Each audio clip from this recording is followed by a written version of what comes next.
নমস্কার। আজকে আমি একদম ভিন্নভাবে ভিন্ন স্বাদের ঢেঁড়স ভাজি রান্না করব। তো শুরু করা যাক। প্রথমে আমি ঢেঁড়সগুলো ভালোভাবে ধুয়ে কেটে নিয়েছি ছোট ছোট করে।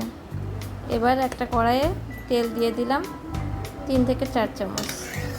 তেলটা ভালোভাবে নেড়ে চেড়ে গরম করে নিলাম। এবার তেলের ভিতরে আমি ঢেঁড়সগুলো প্রথমে দিয়ে ভেজে নিচ্ছি। ঢেঁড়সগুলো খুব ভালোভাবে ভেজে নেব। অল্প একটু লবণ দিলাম, অল্প একটু হলুদ দিলাম। ঢেঁড়সগুলো যতক্ষণ না নালা ভাব কেটে যাবে ততক্ষণ পর্যন্ত আমি ভেজে নেব। ভালোভাবে নেড়ে চেড়ে ঢেঁড়সগুলো ভেজে নিচ্ছি।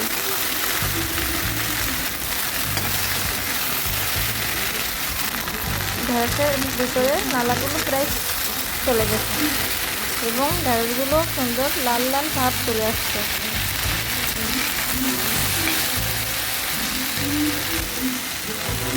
ঢেঁড়স ভাজা হয়ে গেছে। এবার ঢেঁড়সগুলো আমি উঠাই নিচ্ছি।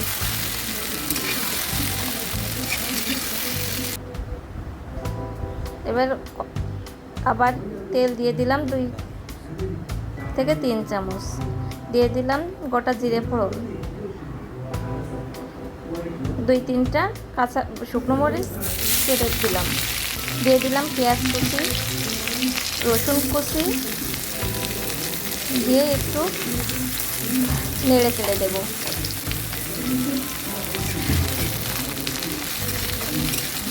কয়েক সেকেন্ড একটু নেড়ে চেড়ে দিচ্ছি।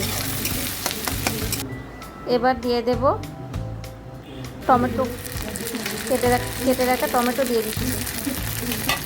টমেটোগুলো পেঁয়াজ কুচি রসুন কুচির সঙ্গে ভালোভাবে ভেজে নেব।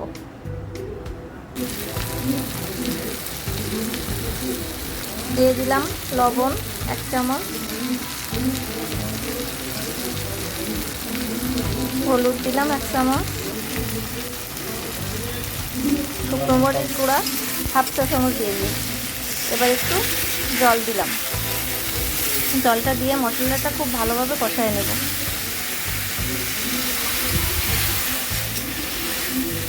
টমেটোটাও নরম হয়ে আসবে। দিয়ে দিলাম জিরা গুঁড়া 1/2 চামচ, ধনিয়া গুঁড়ো 1/2 চামচের একটু কম। এবার মশলাটা খুব ভালোভাবে নেড়ে চেড়ে নেব, নিয়ে কষায় নেব। একটু প্রায় মশলা অনেকখানি কষিয়ে আসছে।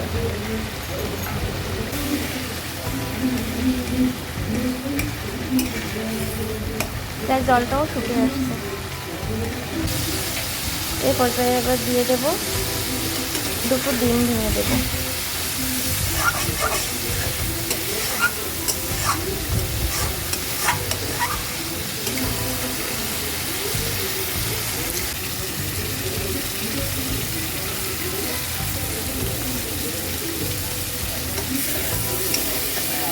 ডিম দুটো খুব ভালোভাবে মশলার সাথে মিশিয়ে নেব।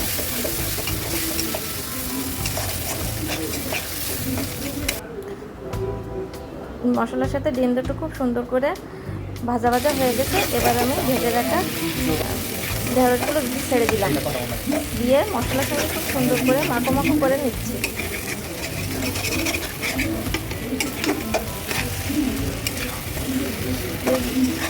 ভেন্ডি আর মশলাগুলো খুব সুন্দরভাবে মেখে গেছে। আমি আরও 2 থেকে 3 মিনিট একটু মশলার সাথে ভেন্ডিগুলো ভেজে নিলাম।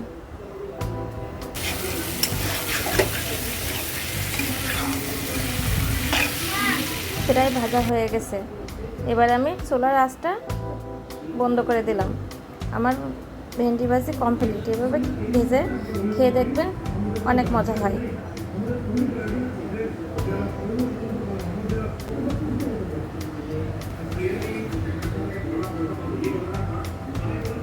সবাই ভালো থাকবেন। ধন্যবাদ।